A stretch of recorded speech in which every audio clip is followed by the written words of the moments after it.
자기 신분을 못 알아보거나 아니면 자기가 망명을 청하면 받아주거나 하는 그러한 것이 가능하겠다 하는 생각에서 우리나라로 말하면 남한에서 더 이상 도망 다닐 데가 없으니 월북해서 북한으로 넘어가서 지금 자기의 안전을 도모하려고 하는 거랑 똑같은 거예요. 그런데 그게 됩니까? 그게 안 되죠.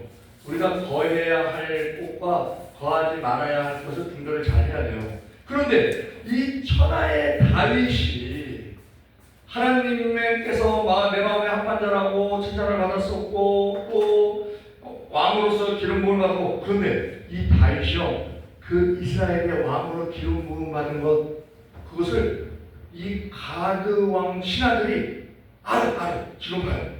다윗을 딱 보고서는 저 사람은 저 유다의 왕이다, 왕. 그리고 골리앗 죽인 것도 알아요. 그리고 여론이 사울이 죽인 자는 천천히요 다윗은 만만이다 하는 것을 다 알아요. 그리고 이 골리앗이요 블레셋 사람이거든요. 근데 어디 사람이냐면 가드 사람이에요. 가드 사람. 이 블레셋이 가드의 영웅이었다고요. 근데 그 영웅을 죽인 자니까 더 관심을 갖고 더 잘하는 거지. 그러니까 이 다윗이 한 행동은요 완전히 어처구니가 없는 행동이에요. 사실은 결론은 어떻게 돼요? 두려움이 쌓이고 불안해지고, 그러니까는 자기가 살아야 되겠다는 꾀를 낸다는 것이 미친 척을 해서 침을 질질 흘리고 대문짝을 막 끄적거리고. 이건 삼국지에서 보면 유비가 한 행동도 나와요. 유비가 조조한테 피신을 갔었어요. 조조한테 피신을 갔었는데 조조가 뭐라 그러냐면 이 세상에서 영웅은 단 두 사람뿐이다. 유비 당신과 나 두 사람뿐이다. 이렇게 얘기를 하는 거예요. 그러니까 유비가 이거 조조라는 사람은 절대 태양 증여를 용납하지 않는 사람인데 날 죽일 수도 있겠구나. 그래서 미친 행동을 합니다.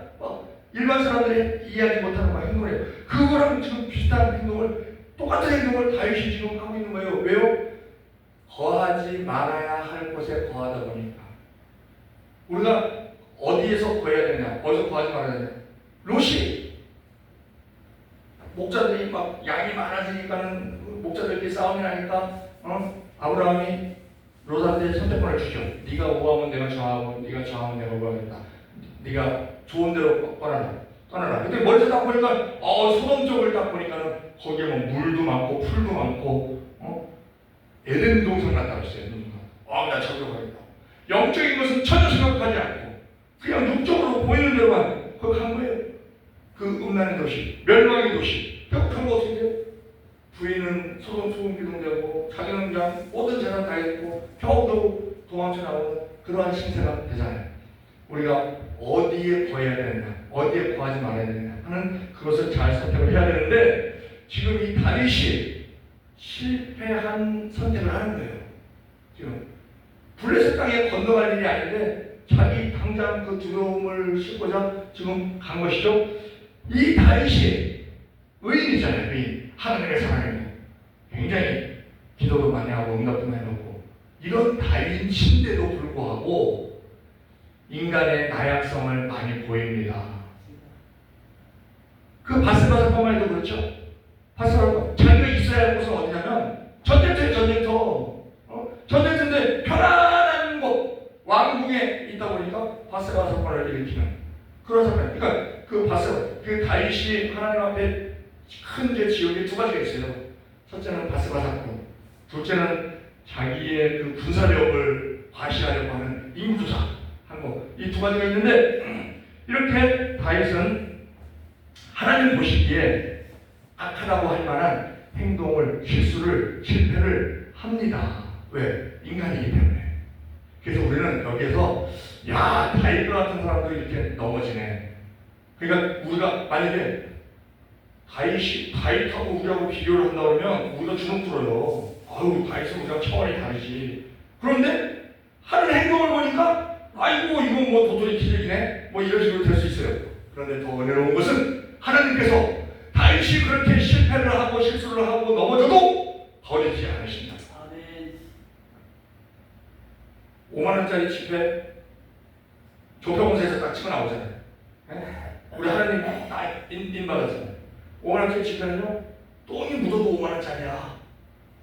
똥이 묻어도. 그런데 똥이 묻으면 사람들이 싫어해. 아, 이게 냄새난다. 싫어해. 우리는요, 죄에 넘어질 수 있어요. 그래도 하나님의 자녀고 선택받은 자고 천국 시민이에요. 그런데 사람들이 싫어해. 그것은 하나님을 아프게 하는 거지. 하나님을 기쁘게 해야 되는데 하나님을 아프게 하는 거죠. 자, 다윗만 이랬나 했더니 보니까 아브라함도 마찬가지야. 믿음의 조상이었던 아브라함도 넘어지는 것을 봐요. 창세기 12장 11절 15절 또 창세기 20장 1절 지도 두 번씩이나 자기 아내를 누이라고 그렇게 얘기했다가 왜? 부인이라고 하면 사람들이 자기를 죽일까봐.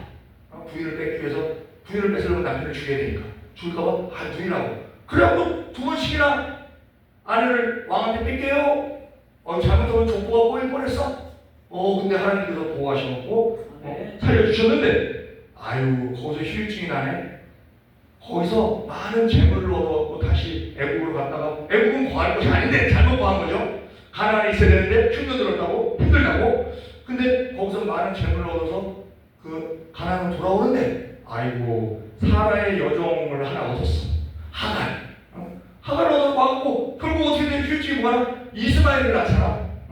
이스마엘을 낳고 지금 그 후손들이 지금 아랍 후손들이에요. 아이고 세상이 지금 시끄러워 복잡해. 이러한 실수를 아브라함도 하더라 하는 것을 볼 수 있어. 베드로는 어때? 베드로 자칭 수지자예요.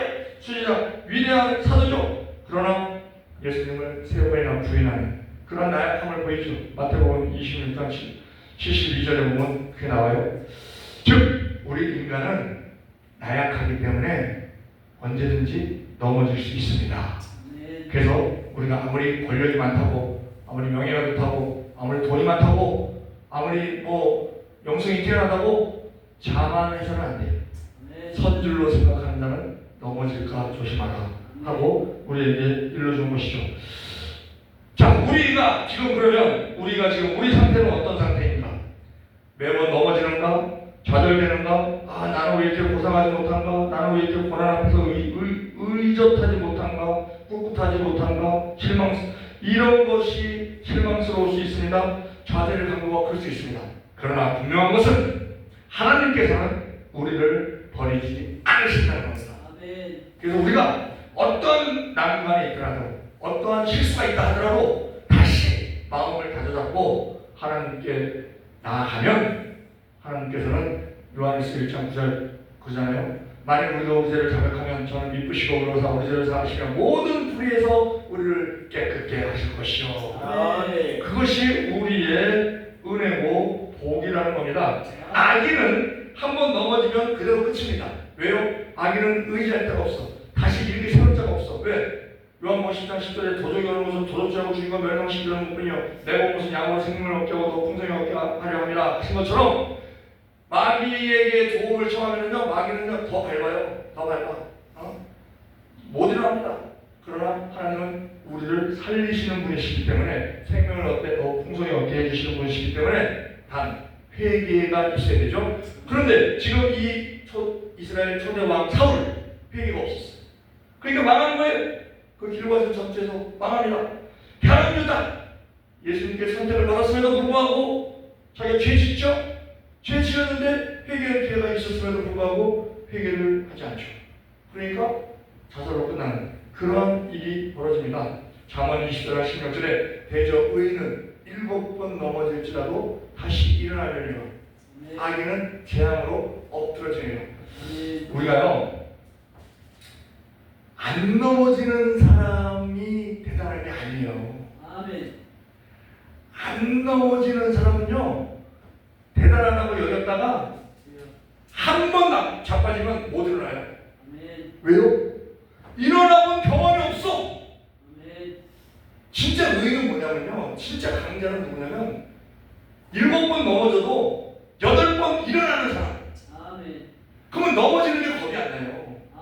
그렇다고 죄를 합리화시키는 건 아니지만 어떠한 고난, 어려움, 좌절되는 일 있다 하더라도 우리 인간이 겪는 것 딱 네 가지 다 있어. 돈 문제, 우리를 힘들게 하는 거, 병, 질병, 인간관계, 법률 문제, 이러한 것이 한꺼번에 두세 개가 한꺼번에 온다 하더라도 우리를 넘어뜨리죠. 좌절시키죠. 그런다 하더라도 우리는 분명한 것은 다시 일어날 수 있다. 아멘. 왜? 예수 그리스도의 부활의 능력으로 말미암아. 아멘. 우리가 그 백보자 심판때 다시 살아나고 뭐 영생하는 것뿐만이 부활이 아니고 우리 생활 가운데서도 우리가 매일매일 우리가 부활 연습을 해요. 그게 뭐냐면 저녁에 잤다가 아침에 일어나는 거야. 다시 태어나. 매일매일 다시 태어나. 저녁에 죽고 다시 태어나고 부활 연습합니다. 근데 그것이 우리의 고난 가운데서도 우리는 절대적으로 7번 넘어지더라도 70번 넘어지더라도 71번 일어나면 되는 거예요. 아멘. 성경에 많은 사람들이 넘어졌다가 일어난 사람들이 있어요. 야곱 그 라반 집에 있을 때만 해도 완전 인간적인 그런 그 수법으로 매몰려 있었죠. 그런데 그가 창세기 32장 22절로 30절 약복강가에서 야곱에서 이스라엘로 다시 일어나는 것을 보죠. 모세 자기 인간적인 힘으로 자기 히브리인들을 보호한다고 그 애국 관료를 쳐 죽였다가 결국 살인자가 되었고 도망자 신세가 되어버렸어요. 그러다가 출애굽기 3장에 다시 소명을 받고 다시 일어나는 또 요나 그 니느웨로 가라 했더니 다시스로 갔다가 요나 3장에서 다시 회복되어서 그 사명을 담당하는 마가 요한 그 사도행전 13장 13절에 보면 선교를 하다가 포기하고 예루살렘으로 돌아가요. 그렇지만 디모데후서 4장 11절에 보면 바나바의 도움으로 다시 회복되는 것을 봅니다. 사도 바울 아주 잘못된 그 유대교에 힘쓰여 있죠. 자기도 말이 그래요. 자기가 유대교에 너무 지나치게 열심을 부려서 그 기독교인들을 다 이단식 취급해서 그냥 죽이려고 쫓아다니다가 사도행전 9장에서 다메섹 도상에서 꼬꾸라져서 말미암아 하나님 예수님을 만나죠. 우리 실제적인 인물 중에서도 있어요. 인물 중에서도 다시 망한 것처럼 보였는데 다시 살아나는 존 뉴턴 노예상이었어요. 노예상이었는데 어메이징 그레이스를 작곡하는 그런 위대한 신앙의 분이잖아요. 아멘. 미국에 보면요 흑인들이 많이 있죠. 흑인들이 스포츠에 강해. 스포츠에 강하거든요. 몸으로 하는 게 강해요. 그 이유가 아프리카에서 잡혀온 자들이에요. 아프리카에서 잡혔죠. 존 뉴턴에 의해서 이제 팔려갑니다. 배로 한 3, 4개월 와요. 먹을 것도 제대로 안 줘. 약한 사람은 배에서 다 죽어요. 약한 사람은 배에서 죽습니다. 그리고 그 미국에 와서 뭐 해요? 노예 생활이야. 노예 생활은 뭐예요? 강제 노동하는 거야. 강제 노동. 농원에서 일하고 무슨 힘든 일을 하는 거예요. 그렇게 힘든 일을 하면서 또 약한 사람들은 다 죽어. 그러니까 지금 살아남은 사람들은 아주 강한 체력만 가진 사람들에게서 태어난 사람들이 지금 흑인들이에요. 그러니까 당연히 모든 스포츠에서 앞서가지. 그러한 그 존 뉴턴, 노예상이었던 존 뉴턴이 그렇게 신앙인으로 바뀌는 거예요. 어거스틴은 어떻습니까? 어거스틴은 아주 망나니 탕자였어요. 탕자였는데 그 어머니 모니카의 기도에 의해서 성자로 바뀌었어요. 성자. 우리나라에도 있어요. 우리나라 그 평양의 그 깡패 김일두. 평양 상인들은요 하루 눈 뜨고 장사를 할 때 소원이 뭐였냐면 오늘 김일두를 안 만나게 해주소서. 그게 소원이었대. 왜 김일두 만나면 걔네 발을 뻥뻥 차고 막 다 뺏어가고 뭐 그러다가 뭐 좀 이렇게 대적하는 사람이 있으면 아예 그냥 막 밟아버리고 그냥 허리 부러뜨려버리고 막 이러니까 김일두 안 만나는 게 소원이었대. 근데 김일두가 예수님을 만났어요. 성령을 받았어요. 확변했어요. 이야, 그러니까 김일두에 딱 부고를 돌렸대. 김일두는 죽었다. 다 알렸대. 평양 시민들한테 김일두는 죽었다. 그때 사람들이 와 춤을 췄어. 춤을 췄는데 보니까 김일두가 돌아다녀. 아이고 김일두가 살았네. 그래서 어떤 사람이 김일두가 진짜 죽었나 살았나 본다고 구정물을 갖다가 확 버텨. 확 버더니 김일두가 그 사람 딱 잡았어. 딱 잡아갖고 하는 얘기가 내가 죽으니 네가 사는구나. 내가 만약에 안 죽었으면 너는 죽었어. 근데 나는 예수 안에서 죽었기 때문에 내가 죽으니 네가 사는구나. 이렇게 얘기를 했다 그래요. 김일두 목사 또 이기풍 목사도 저 제주도 그 성교했던 이기풍 목사도 목포 카페였어요. 근데 그게 변화돼갖고 성령 받아서 즉 우리는요 사람을 변화시키지 못합니다. 아멘. 사람을 변화시키지 못해요. 아멘. 그런데 변하는 사람들이 있어.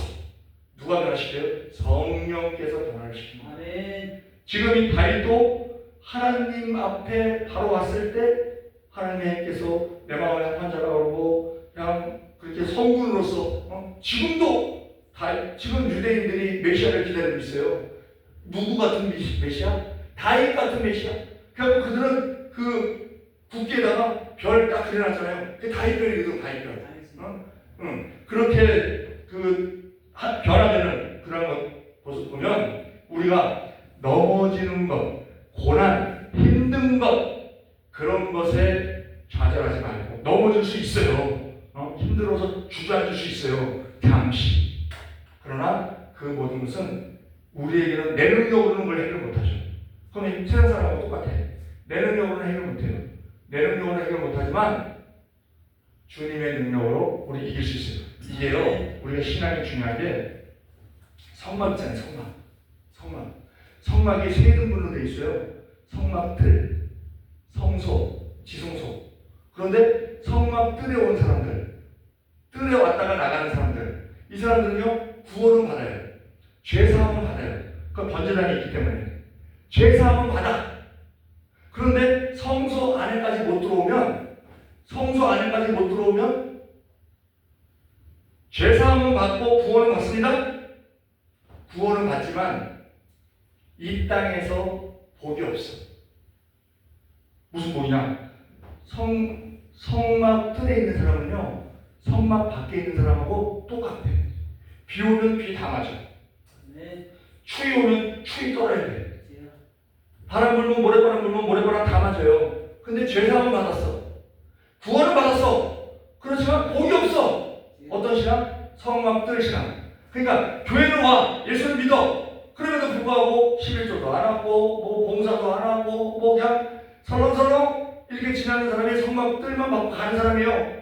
성소 안에 들어가야 돼. 성소 안에 들어가면 어떤 혜택이 있느냐? 비가 와도 비 안 맞아. 바람 불어도 바람 안 맞아. 밤이 돼도 거기는 등 뒤에서 불을 켜줘. 어두운 상황이 와도 어두움에 갇히지 않아. 그런데 성막 안에 있으려면 봐봐요. 진설병 만들어야 돼. 제사장이 돼야 된다는 얘기예요. 성막 뜰에 있는 사람은 백성 단계. 그 제사장이 돼야 돼. 제사장 단계는 진설병을 만들어야 돼. 그 진설병이 뭐예요? 떡, 생명의 떡. 말씀을 열심히 읽어야 돼. 말씀. 그리고 이 성령 그 안에 앞에 진설 딱 들어가면은 동쪽에서 딱 들어가면 우측에 진설병상이 있어요. 그럼 우측은 어디냐면은 거기가 북쪽이야. 북쪽. 그리고 왼쪽, 남쪽. 거기는 등대가 있어요. 등대는 감람주가 계속 타면서 불꽃이 계속 움직여요. 그건 뭐예요? 성령 충만해야 된다는 거예요. 성령 충만한 자는 가만히 안 있어요. 계속 움직여요. 전도하고 봉사하고 움직입니다. 그리고 앞에 뭐가 있어요? 앞에 분향단이 있어. 분향단은 뭐예요? 기도를 뜻하는 것이잖아요. 그러니까 우리가 이 땅에서 복을 받으려면 말씀 열심히 읽어야 되고 성령 충만해야 되고 기도 열심히 해야 돼요. 근데 그것도 참 이 성막도요 하나님이 아주 뜻이 있으신 게 동쪽에서 들어가잖아요. 동쪽에 들어가는데 오른쪽이 진설병이야. 진설병 보리로 만들어요. 보리 농사가 잘 되려면 북쪽에서, 이게 북쪽이거든요. 북쪽에서 찬바람이 불어야 돼. 그리고 왼쪽에 저기 그 등대가 있어. 등대 감람류 올리브 기름이란 말이에요. 올리브 농사가 잘 되려면 저 남쪽에서 아라비아 저 사하라에서 더운 바람이 불어줘야 돼. 그래서 그것도 북쪽, 남쪽 이렇게 딱 정하신 거를 보면 아주 그 뜻이 깊다는 것을 볼 수 있습니다. 자, 결론을 내겠습니다. 다들 의인, 성경에 나와 있는 의인들, 또 아니면 우리 역사적으로 기독교 역사적으로 유명한 사람들 굉장해 보이지만 그들도 다 넘어졌던 시절이 있고 실패했던 시절이 있다. 그런데 그 실패가 끝이 아니고 그 실패를 딛고 하나님께 매달렸을 때 우리는 못 일어납니다. 하나님께서 일으켜 세워주시는 거예요. 하나님께서 일으켜 세우실 때는 넘어뜨릴 자가 없죠. 아멘. 그래서 우리는 그걸 굳건히 붙잡고 우리가 그것을 자꾸 경험을 해야, 넘어지면 또 일어나고 넘어지면 또 일어나고, 그런 것을 자꾸 경험을 해야, 힘들었을 때 다시 힘을 얻고 하는 것을 경험을 해야 어려운 지경에 주저앉아 있는 사람들에게 우리가 예수님을 강하게 담대하게 우리가 소개하고 또 그들을 권면하고 이끌고 그렇게 할 수가 있게 될 것입니다. 아멘. 그것이 내가 하나님의 은혜를 경험한 것을 다른 사람들에게 알리는 것, 그게 증인이에요, 증인. 예? 그래서 우리가 모두가 다 하나님의 증인되는 우리 모두 되기를 우리 주 예수 그리스도의 이름으로 축원드립니다. 아멘. 우리 이 기도 잠깐 하실 때에, 통성으로 기도하실 때에, 주여 우리가 어떠한 힘든 일이 있더라도 낙심하지 않게 하여 주시옵소서. 아멘. 새 힘을 얻게 하여 주시옵소서. 아멘. 그래야 하나님의 능력을 체험하고 그로 말미암아 다른 모든 사람들에게 하나님의 능력의 증인되는 우리 되게